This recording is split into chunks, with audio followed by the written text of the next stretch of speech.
With that said, though, I got a little bit of news, Ben. Got a little bit of news. I got to break it on the pod here. So, your boy has been future endeavored. I was future endeavored by the real life gimmick. Some of you may know what I'm talking about if you followed us over from there, but I was future endeavored. Yep, I'm a free agent. I'm on the block. And, when I was trying to figure out ways to, cope with this, I thought, why not draw inspiration from the people that I look up to? Professional wrestlers. Here comes trouble! It's me. It's that end to the TTG rolling once again with that BTBB Big Trouble Ben Bishop taking up the whole screen.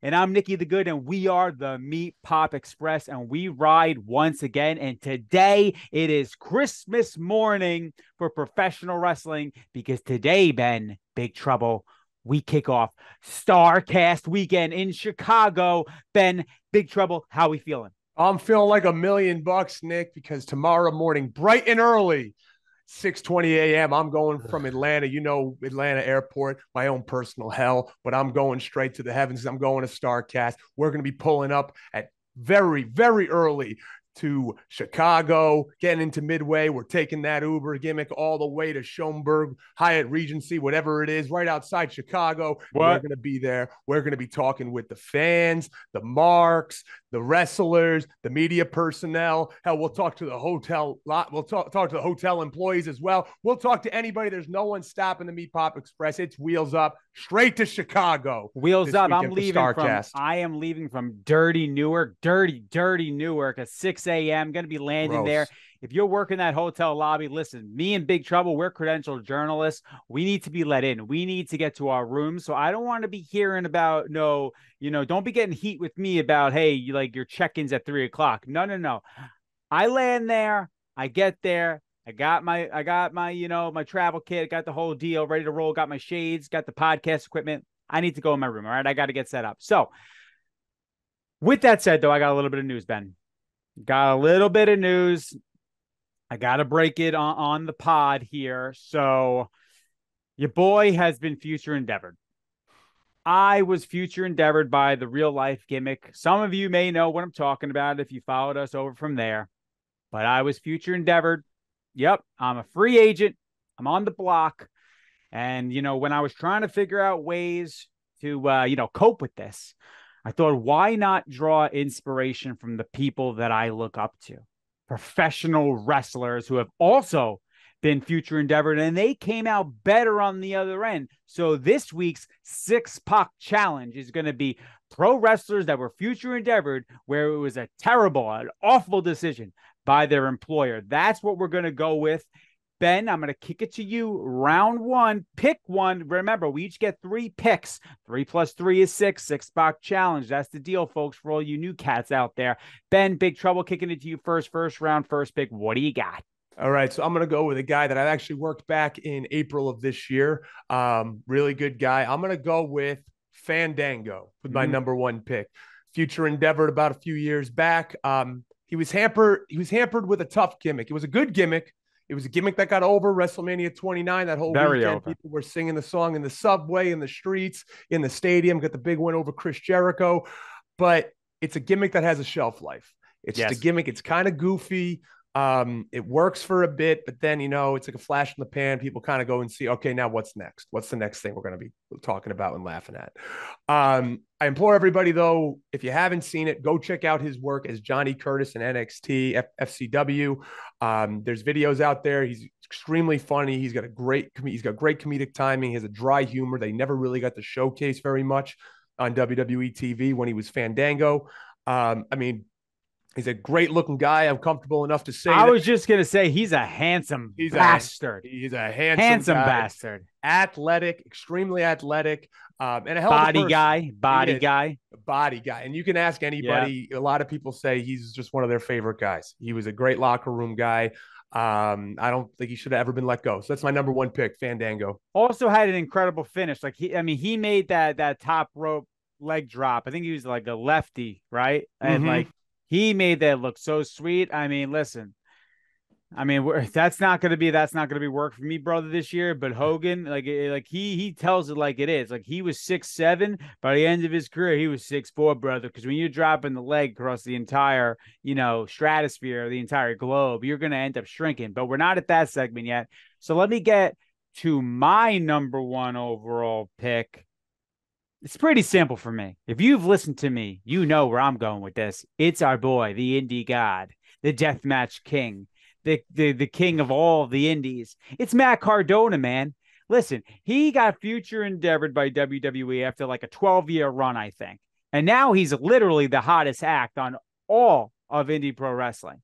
He can go back right now if he wanted to, but it's got to be on his terms. He's my guy. He knows it. He even gave me a little quote tweet the other day saying best wishes because he knows I got, the old, thrown to the, behind the old, the barn here, put out the pasture, the old fella. But Matt Cardona is my first round pick because I don't think anyone has seized an opportunity quite like him in terms of like everything he's done. He's built a podcast network. He's headlining every single indie promotion there is, right? He's put GCW literally on the map. He's reinventing the game, and he's making more money than ever before. Also another really good-looking guy with a great body. So, keep the good-looking people in pro wrestling. That's what I got to say, Ben. He's my number one pick. No, I think I was thinking about Zach Wright. I'm sorry, Matt Cardona. You say Matt Cardona. I was thinking about Matt Cardona.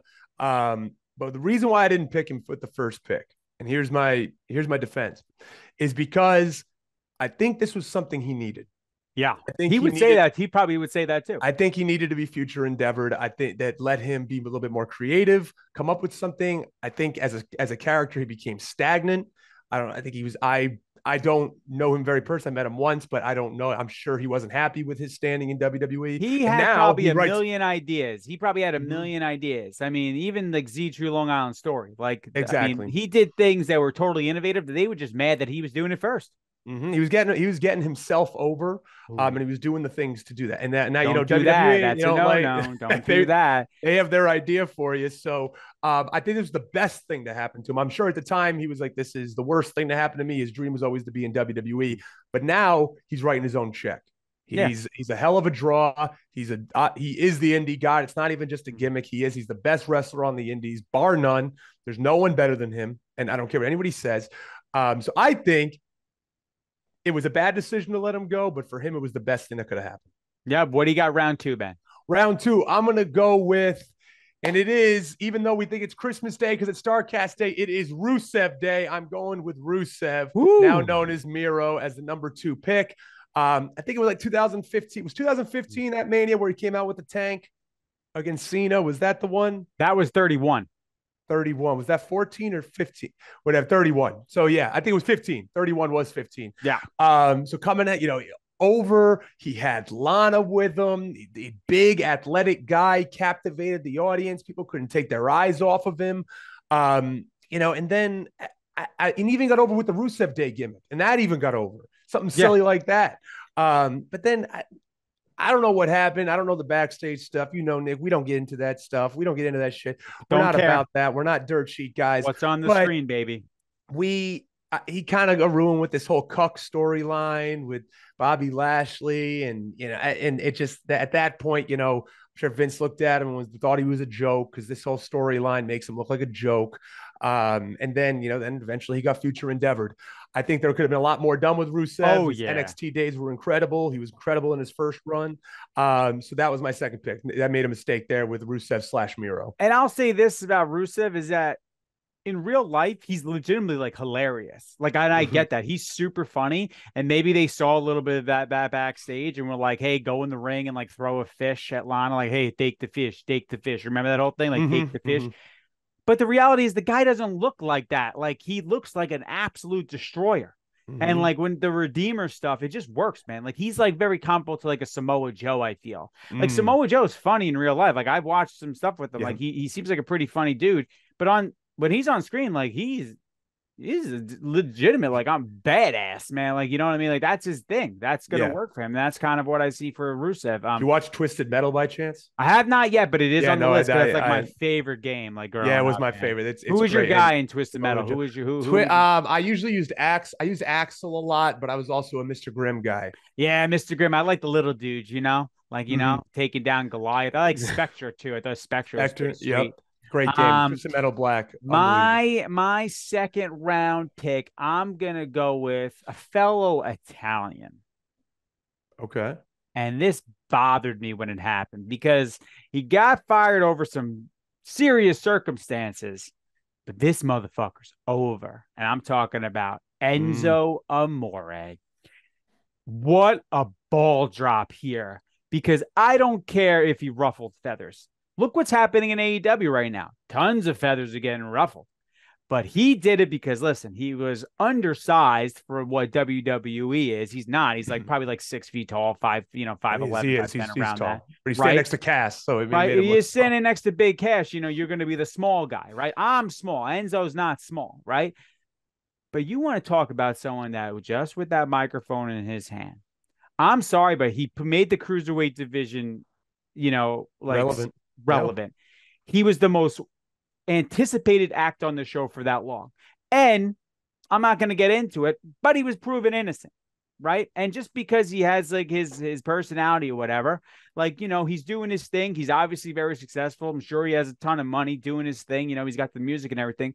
But this dude was meant to be in a big ring in front of 80,000 people, just like he was. Because I was there at WrestleMania 33, man, when he rolled to the ring and the Hardys came out. That dude was as over as you could possibly get. And I'll say this right now. If his music hit in a WWE ring or event today, the roof would explode. And that's a fact, Jack. What do you got for your third round pick? 100%. Well, actually, what do you have? Do you have anything to say about Enzo? No, I mean, that's that. I didn't even think about that. And that's a perfect pick. Enzo was easily in from 2014 to 2016, whatever it was, one of the most over acts in WWE. He did the walking and the talking, and everybody was saying his stuff. He was like LA Knight is now. Back then, people held on every word with Enzo. And yeah, unfortunately, somebody said something. It ended up not being true, and he felt the repercussions from it. But no, I think that's an awesome pick, and he deserves to be back on a main stage. My third pick, last pick, going with a guy who's actually back now. He's back, but I think being future endeavor was a bad decision because it really hindered his push. I'm going with Karrion Kross.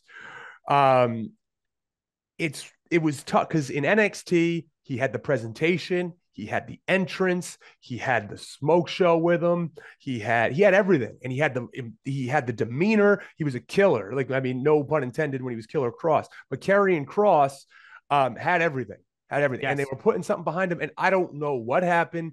I don't know what either Vince or somebody didn't see in him. I guess they saw something missing. I don't know, but this really hurt his momentum.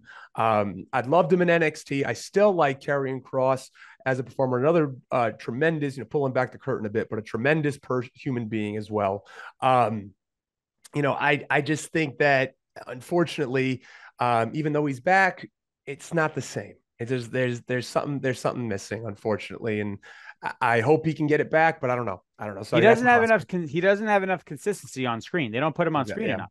Like they give him these little shots, and like that's really it. That's all you see. Like his character clearly has some depth to it, right? There's a lot going on there, and he has Scarlett. There's so much you could do, but they're just not doing it. I agree. I think coming up, he was like the guy in NXT. He was anointed like the next guy. And then he came to the main roster, and he's kind of been filling. And he's also just too menacing, too big to not be doing something with. Oh, yeah. My third round pick, man, I just got to say this one because without it, the trajectory of professional wrestling wouldn't be what it is today. But WCW firing old Stone Cold Steve Austin. You fucked up. You messed up, man. You pissed off the wrong dude, man. He goes off. He cuts one of the most legendary promos for ECW for Paul Heyman. You've heard this story a million times on any of the 1,000 and however many Steve Austin documentaries they've been. You know exactly what I'm talking about. And listen, if that doesn't happen, We don't know if wrestling's the same. We don't know if Austin 316 ever occurs. We don't know if he gets that next level of a chip on his shoulder that makes him become the biggest star the wrestling industry has ever seen. So that's the biggest fumble the bag of all time. You had the guy. All you needed to do was shave his head and let him be himself. That's it. Isn't it a shame, Nick, when a company lets go such a strong talent that really could have helped, and that talent gets a little pissed off, and that talent wants to get a little bit of we can call it sweet revenge on this company. I don't know, man. I don't know, man. All I know is that all I know is I'm dressed right now in my basement looking like this, and you look great. This star is gonna shine, brother. Star is gonna shine. Anyway, we're going to move on to our next segment here. So that's the $6 challenge. We'll get a graphic going. You guys let us know which team won that one. And the next one is we got Takey to Hottie. So these are the hottest takes that either you've seen online or that you've gotten yourself. And Big Trouble, as usual, hot tag, giving it to the big man, coming in clean house. What do you got? Yeah, I got a really big hot take here. And, you know, I've been talking about something similar to this for the last few episodes, but I think, and I've seen a take online with this. I believe it. Dirt sheets are ruining wrestling. Wrestling's in a great place right now. However, this dirt sheet business, this bullshit is really creating more tribalism. Yeah. I was being kind to him for a bit. This week is really, it's getting out of hand. We have one take from here, one take from here, one take from here, and it's just constant over and over and over, and they're just contradicting each other. They're getting different reports. How about we just don't run the report and see what happens on the back end? Yep. Supposedly what happened at All In, there was a camera there. Supposedly we could have got all the answers then, but, you know, everybody has to run with it. Everybody has to get the first take, all that, and it's really, honestly, it's horrible, and it's horrible for wrestling. And now people are just watching wrestling just to be all up in the backstage stuff, just because they want to be part of it. Just be a fan, just enjoy it. These dirt sheets need to take a break and stop. And they're not going to, but I want to start the movement of hashtag death to the dirt sheets, because it is really pissing me off. Yeah, and it took away the entire shine. Like, you can't be claiming you love pro wrestling and then basically you just make it everything except what actually went on at the event. They put on a crazy show. What they accomplished is nothing to scoff at. Like, what they did was absolutely incredible, filling that stadium. Say what you want about the event. Did you like it or did you not? It doesn't really matter. They still filled it. There were still 80,000 people there, 81,000, whatever. And like, that should have been where the highlights were, and they weren't, and they continue to not be, because we keep funneling the same story in different ways. It's just word vomit. You're just basically taking the words, putting them in a different angle, and that's where my hot take comes in. We lost, obviously, an absolute legend, dude. We lost two legends, actually. We lost Terry Funk, we lost Bray Wyatt. And, I'd be remiss not to mention them on this show right now, because, Terry Funk, obvious legend, but I was a huge Bray Wyatt fan. I made a video saying that, he was my guy when he came up, because he drew me back into pro wrestling. And, he passes away, and there's more news that comes out about why. Like, okay, we get it. We said what happened. You don't need to keep rerunning the same story over and over again. We understand what happened, right? Like, at some point, just write stories about the man. Write about his best matches. Talk about, like, any stories that you may have heard from behind the scenes, if you do have that access. That's what I want to hear. Like heart defibrillator, this and all that stuff. Like, the guy passed away. He has a family. Yeah. Like, I'm a dad. I have 2 kids, right? Like, that's the stuff that's really important. Just celebrate the man. That's my hot take. Like, I'm not really interested in hearing about, like, why he passed away at this point. We know what happened. We had the ceremony. Like, they paid tribute. It was an incredible tribute. Yep. I think write good stuff and you will still get clicks. Yes. Right? The first instinct shouldn't just be like, how do I get the click? If you just, all of it, your game is make yourself more interesting and more entertaining, like how Ben and I do every week, looking like this, like, you're going to get the views, and we will too. Trust me. A perfect example is like a Chris Van Vliet. He's not a dirt sheet guy. Look at how many subscribers he has. Look how many people he has, because he just has genuine interviews with talent, and he shines them in a good light, and he asks good questions. He doesn't ask all fluff questions. He asks good ones, but they respect him. And he's become one hell of an interview, one of the best interviewers right now in sports entertainment, UFC, everything that he does. So Look at that. And just look at, so you will get clicks if you do the right thing and you say the right thing. He's literally the most positive person. Like He literally, is. like if you watch and like he's like the is. nicest guy. Like Yes. he's even been nice to us. Like just before trailer, he's been even nice to us and gracious with us just to even have a conversation. Like he's at the top of the heap. And granted, we're obviously going to visit him there because like eventually we're going to happen. We're about 350,000 subscribers behind, but we're going to get there. But anyway, yeah, you don't need to have all these sensationalized stuff in pro wrestling. People just love pro wrestling to just write about pro wrestling. The one other take I have is that I talked about the Wembley crowd. I talked about how great it was.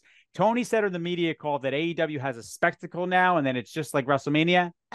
Like let's you're gonna get there. I have no doubt that over time you will get there. But like, and I understand the size was just as comparable to WrestleMania. I understand that, but I think credit has to go where credit is due. WWE understands how to make things look larger than life. Okay. So while I agree with Tony, it was its own spectacle, but like we don't need to compare it to WrestleMania. In fact, I wouldn't even try and replicate it if I was him. If it was me, I would make what is AEW's version of a spectacle, right? And I think that they can use this Wembley show. Don't have fights backstage, but I think they can use this Wembley flow to study and see what worked, what didn't work, right? And then bring it into, a year from now, because obviously they're booked again. And congratulations to AEW on getting that done. Yeah, absolutely. No, you can't compare to WrestleMania, especially not yet. It is WrestleMania is a monster. It's a beast. They have a 40-year head start with WrestleMania. Literally. What they did at Wembley is incredible for a company that's only been in business for 4 years. And yeah, they did comparable numbers, but again, it's different. It's different. WrestleMania is on a pedestal. Yeah. Showcase of the Immortals, baby. All right, we're going to move on to our next segment here. And this segment is called Actually Over. And this is the segment where we talk about what happened throughout the week that is actually over. Because we hear all the time about this was over, that was over. But what was actually over? What really got, the goosebumps on the arms coming up there, Big Trouble? So let me go. Kick it to you. Tag, you're in. What do you got? All right, I'm going to go with my top 5 actually over. We're going to rattle through them on AEW Collision, Big Bill, Keith Lee squash matches. Love to see big guys getting the squash matches on TV. That's how you get guys over. But also shout out to a buddy of mine, Zicky Dice, faced off against Keith Lee, making the most of his minutes. Hell of an entertainer. The guy's got it. Hope we see more of him on AEW. Number 2, WWE production team on SmackDown. Bray Wyatt, Terry Funk. Memorials, tributes on point. Really, when it comes to production and it comes to these type of things, even though they're incredibly sad, of course, WWE honors the fallen wrestlers, the fallen brothers and sisters in a great way with this video production. They put it together. What was it, like less than 24 hours? They put it together, masterfully done. Nobody beats the WWE production team when it comes to making these videos. Number 3, and I saw these guys when I first started wrestling. We followed each other. We have the same type of aesthetic. They wear the shades, the speedboat dreamboats, the youngest men alive, young, I saw him. Pan, Vascular, the Outrunners, Turbo Floyd, Truth Magnum. Let me tell you, they were just on Ring of Honor last night. Awesome team, awesome tag team. They've been my favorite tag team. I never saw them wrestle. All I saw was literally their picture. They got a great look. They got a great look. I don't know who styles them, but they look fantastic. They got the synthwave gimmick. We've been following each other. I love these guys, and they're gonna take off soon. So the Outrunners, that's my number 3. Number 4, unfortunately, the Dirtsheets are over this week. We've already went over it. Not going to talk about them anymore, but they are over for all the wrong reasons. And number 5. Kind of a controversial take, controversial over, but I think what's over to me at least is Bully Ray on Busted Open, his take on the whole Jungle Boy, Jack Perry, CM Punk situation when he said, "This was back in my day, brother. This would be handled. This would be handled. We don't take kind of these young kids running their mouths. We don't like it. We don't like it. That's not how he was brought up. It's not how he treated the veterans when he was that young kid." And that's how wrestling goes. There's a respect there. Not saying there should be any violence. Not saying people should get beat up, but would have been taken care of back in Bully Ray's day. So that's my top 5 over. Gen Z, man. It's Gen Z. I've been telling you. Entitlement. The Gen Z problem, dude. Like, like us, our age, we're not doing that to the salty vets. Hell no. No, you don't Hell do no. that. We have respect. Mm-hmm. But I'm sure there's some stuff going on that we're not aware of. But then again, like, hey, you never know. I like a little bit of ruffle feathers in the back. I think it translates onto TV. I just wish that it would just play out on TV. And But hey, you know what? If you're gonna ruffle feathers, be ready for consequences. Right, you got to be ready for the consequences. Be ready and be like, hey, I did what I did, and if I'm gonna get punched in the face for it, I'll get punched in the face for it. For me, actually over, I got my man, whose game is it? LA Knight and The Miz both doing the impressions of each other. The Miz came out dressed as LA Knight. He's been doing that for a few people now. He's been doing that's the dress up thing. If you're in a feud with The Miz, he's going to come out dressed with you at some point. I thought they both crushed their impressions. Like, they sounded almost identical to each other. Yeah, so that's actually over to me. Also, Orange Cassidy's promo to close out AEW Dynamite. I mean, he's right now, he's the biggest, he's got the biggest match at All Out. I don't care. I think it's the main event. That's the main event of All Out right there, because you got the tag match with MJF involved, right? So it's Orange Cassidy is the guy right now. And he cut that promo, legit promo. Came out of character just a little bit. So he talked a little bit more, but then he finished with the catchphrase that my name is Freshly Squeezed Orange Cassidy, and I do not have a catchphrase. As Captain Catchphrase, it really just grinds my gears that he gets absolutely over. And we'll get to that because I got something to say about that. But incredible. What else you got? Loved it. And lastly, I'm gonna put this guy over. Adam Cole's getting a little bit bigger. I don't know if you guys noticed.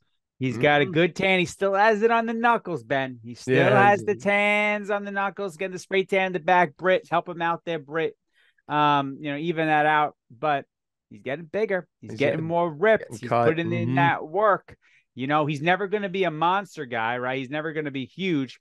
But we know Adam Cole, the difference between when he first. I mean, God, everyone's like, oh, his body. I was like, the guy was out 9 months. He had serious issues. Like, have you ever hurt of something on your body? Have you, Marks, ever broken a bone without ever having any real athleticism in your body that you've never actually done combat sports? If you break something, there's this thing called atrophy. And if you don't use your muscles, they get smaller. That's what happens. It's called life. It's called just growth. I don't know what you guys want. And now look, he's putting on some stars. You could say it. You could say he's still got the farmer's tan. We could work on that, even that out, Britt. But, I think he's getting bigger. I think that's actually over for him. A lot of these people that make comments about it live in a state of atrophy their whole life. So they don't ever get in atrophy. They're in atrophy. They are sloppy atrophy. Jalopies. Sloppy jalopies. Yep. Sloppy jalopies. And speaking of never having atrophy in your entire life. Never. Brother. We're going to the hottest segment in all of professional wrestling. That's not going to work for me, brother. And these are things that just would not work for Hulkster. This would not work for the Hulkster. Wouldn't work for Hulk Hogan. Maybe Terry, but not the Hulkster, brother. Big Trouble, tag to you. What do you got for me? All right, so you already brought it up. Orange Cassidy's promo for the Hulkster. That's just not going to work for me, brother. Why not? He's over without having a catchphrase, brother. Hulk Hogan, he popularized the catchphrase. The Hulkamaniacs running around talking about the 24-inch pythons, eating the vitamins, saying their prayers. Hogan brothered harder than anybody has ever brothered, brother. He made the word brother become natural vernacular for everybody. Right. So look at us. 35 years later. I'm a catchphrase guy. I put that video out yesterday about how now I have all these catchphrases, and I'll run through them. Meatpop and jaw dropping, never jobbing, earthquake and pillars shaking, town making, larger than life, handsome as hell, bigger than you, 6 feet 12 inches tall, 15% of a metric ton, the one you come to see, the one made for TV. Say it with me, BTBB. I have all the catchphrases in the book. And to see a guy like Orange Cassidy get over without a goddamn catchphrase really does not work for me, brother. That doesn't work for you, brother. I'm going to use a catchphrase here real quick just to put myself over. So LA Knight's catchphrases, I don't know what you're thinking about those, but my favorite one that he's done is not even his catchphrase. And I can kind of relate to it right now because, being future endeavored, I just want to make sure that everyone knows that I'm a dangerous man. Dangerous. I'm a dangerous man. So I just had to get that out before the show ended. For me, that's not going to work for me, brother. I'm going to kick it back to something you mentioned. So we had Jack Perry, right? So he does they do I guess the fisherman suplex.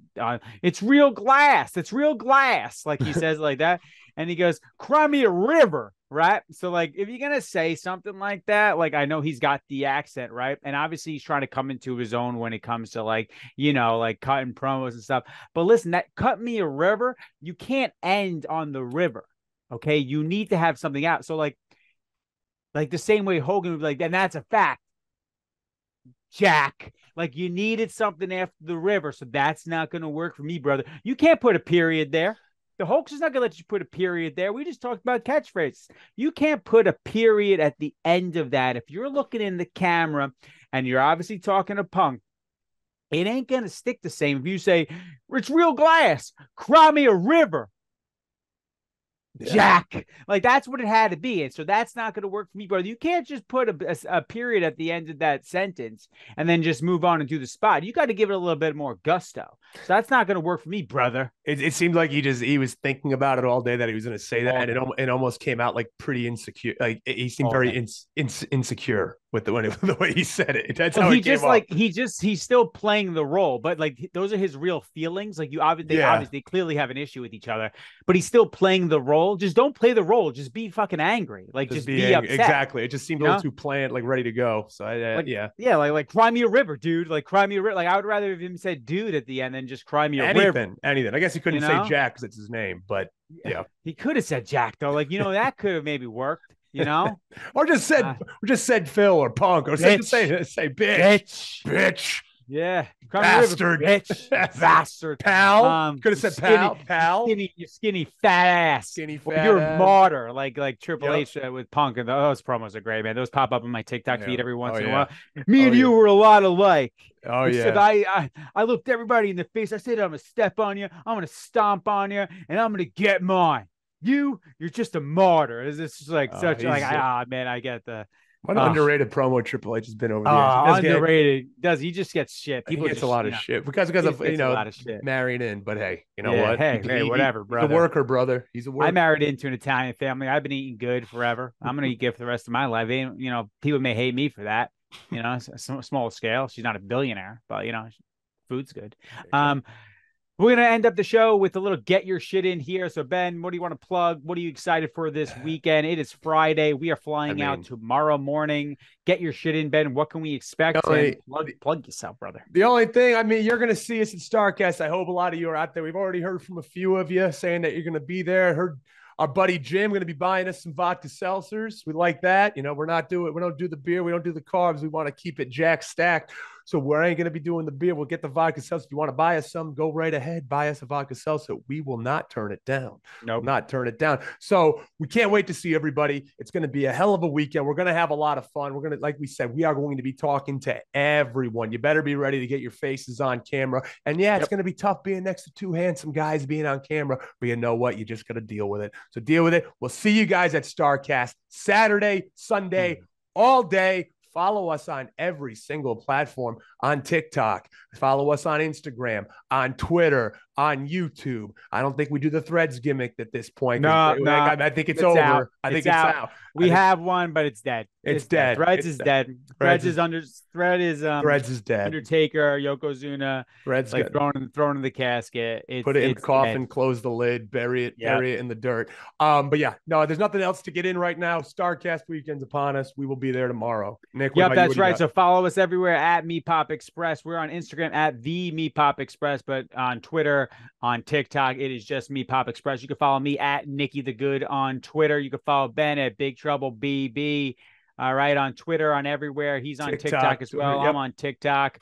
I'm putting up videos now about how I have more time to myself at the moment. But anyway, I'm excited for STARRCAST. I can't wait to get out there. We've been looking forward to this for over a month at this point.